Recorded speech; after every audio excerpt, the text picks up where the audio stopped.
Edanate, Carolyn Sie, Si Ontario Gotso Ate. I'm on the lands of the Anishinaabe people, and their traditional territory extends at the far southern end of what we call the Canadian Shield. And the Canadian Shield is made up of a base rock of granite, just like what we have here. And it's the same granite that extends from where I am in the south all the way north to where you are in your communities in the Northwest Territories. And so we're on the same rock right now. And yet, as you can see around me, the trees that are above this rock are very, very different between here in Ontario and up north in the Northwest Territories. The differences between trees in Ontario and trees in the Northwest Territories is entirely due to our different climates and our patterns of daylight.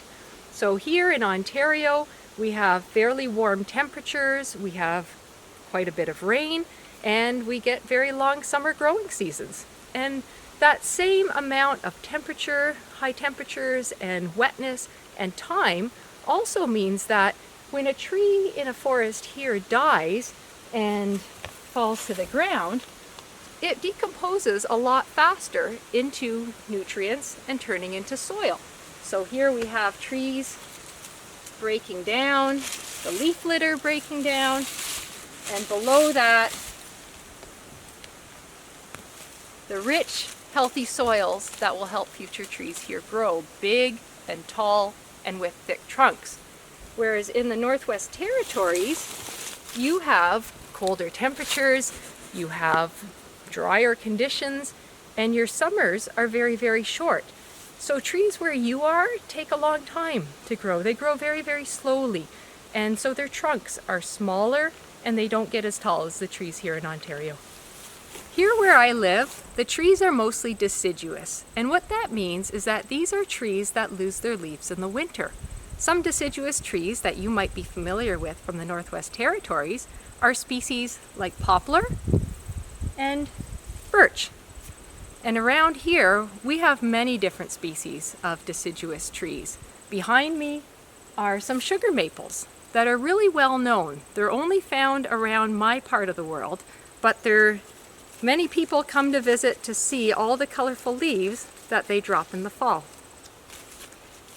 Where you live, your trees are coniferous. So that would be your black spruce, your white spruce, trees that hold onto their leaves all through the year. But even though they still have their leaves in the winter, just like our trees here, the deciduous trees that lose their leaves, all of these trees stop growing for the winter in our climate. And the fact that these trees have a growing season through the summer and a season when they're not growing in the winter is really important for what I'm going to show you next. You may have noticed that when a tree is cut down, for example, to build something or for firewood, there's a pattern of rings that shows up in the cut tree. And what each of these rings is it's 1 year of growth for the tree. It's a summer growing season. Now, if we cut a tree down right at the bottom, we could count those rings and get an idea of how old the tree is, get the tree's age. We can also, if we knew exactly when that tree was cut and what that outermost ring is, we could match that ring right at the far edge to the year the tree was cut, and we can count back and match each ring to a specific year.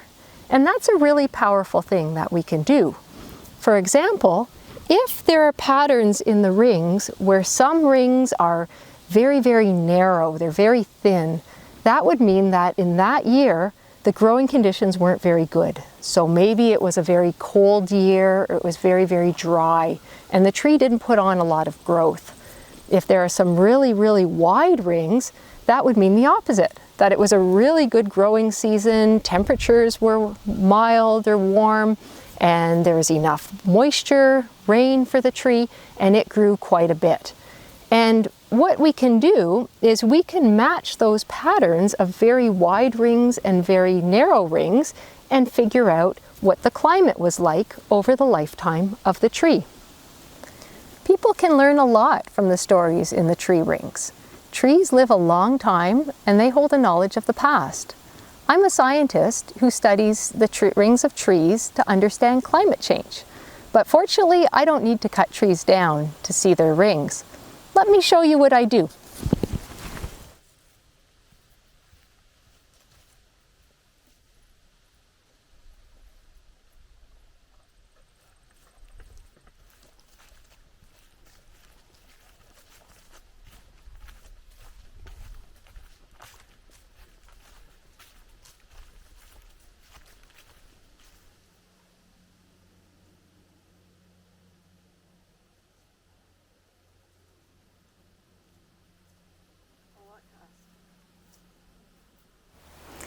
Behind me is a conifer called a balsam fir, one of many species of conifers that grow in Ontario.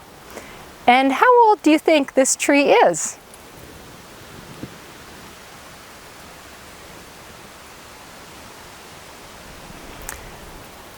Well, we're going to find out, and we're going to do that without cutting the tree down. What we're going to do is we're going to take a core. To take a core, we use a piece of equipment called a borer. And a borer has 3 parts to it. Here I'm holding a metal sleeve. But if you unscrew the ends of the sleeve, there are 2 parts hidden below. The part that I'm pulling out very, very gently and very carefully is a part called the auger. And just like an auger that we would use to drill into the ice for ice fishing, this auger is what's going to drill into the tree and take our core. We pull it out very carefully because one end, called the bit end, is very, very sharp. We don't want to cut our fingers, but we also don't want to damage that end part.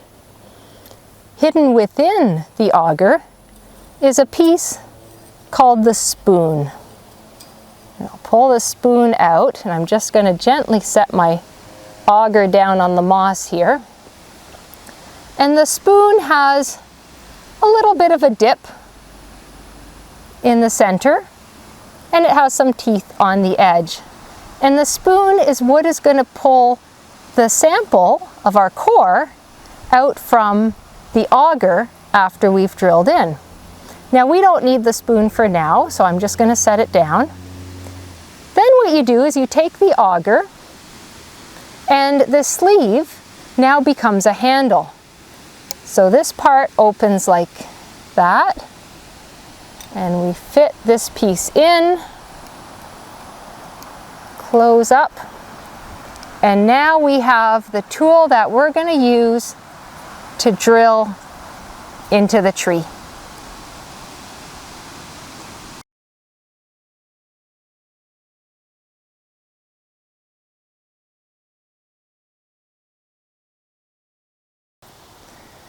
When we choose a tree to core, just as I chose this balsam fir, we want to choose a tree that's fairly healthy because we're going to be making a small wound in the tree, and we want to make sure that it's healthy enough to produce a sap that's going to close up that small injury.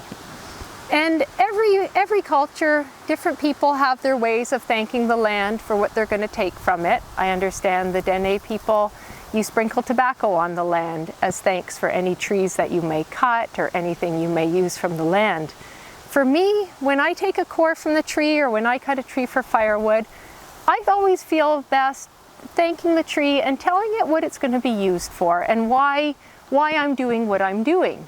So with this tree, I usually don't say this out loud, usually think it in my mind, think about what I'm doing, but I would say to this tree, you know, you're a nice healthy tree, and I'd like to take a core from you. I'm going to take a little bit of your tree wood, and I'd like to do that so I can find out how old you are, so that I can let others know and show this class how old you are and how I take a core. And it won't hurt at all, and being a healthy tree, it'll produce sap and will heal nicely. So thank you, tree. I appreciate that you're going to help me out with this. So to take the core, we want to choose an area of the tree. We're interested in the age, so we want to try and take our core as low down as possible. And we want to choose an area that doesn't have a lot of branches in the way, but we also need room for our handle to turn. So you take the core and you choose where you're going to put it in. I'm going to try right here. And then you need to push really, really hard. Push and turn.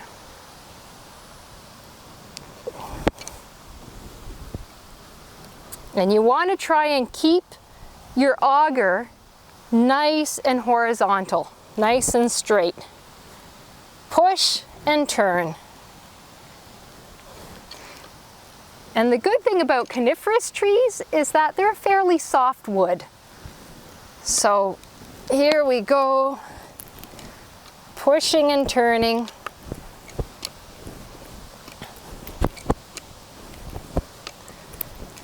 With the trees that I core up in the Northwest Territories that are fairly small trunks, I usually grow right through the tree, but here I'm hoping to at least hit the center of the tree.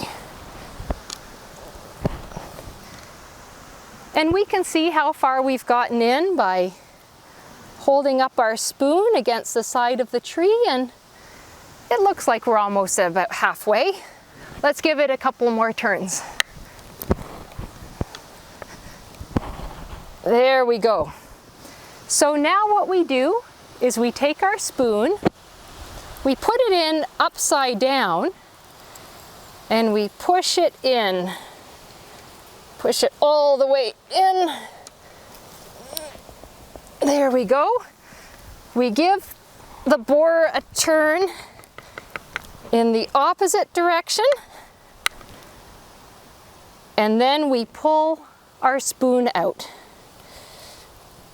It's a little stiff because it's got the wood.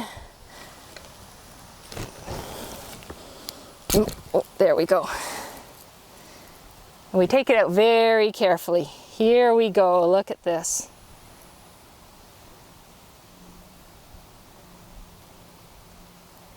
Very nice. Very nice. So here's our core. We can already see some shapes of rings, dark and light rings. We've got the bark here. So what we'll do is we'll gently set this down. I think maybe over here. And we want to take the borer out of the tree right away, because this is a healthy tree, and as soon as it's had something done to it, it's going to make sap. And that sticky sap could gum up our equipment and have it stuck in the tree. That's how quickly a healthy tree can heal itself. So we're really not doing much harm to the tree at all. There we go. Let me take that out. Set that down. And I have a straw into which I will put the core. So we can lift it out. Whoops. Oh, it's sap holding it.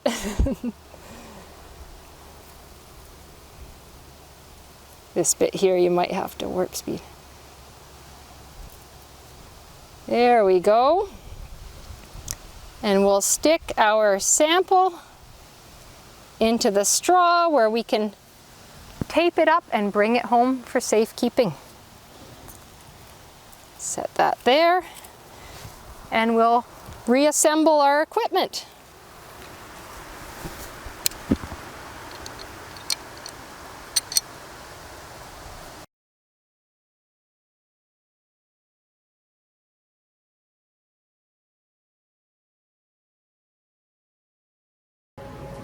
After we take a core, it needs to be dry before it can be mounted on a tray and then sanded to clearly show the rings.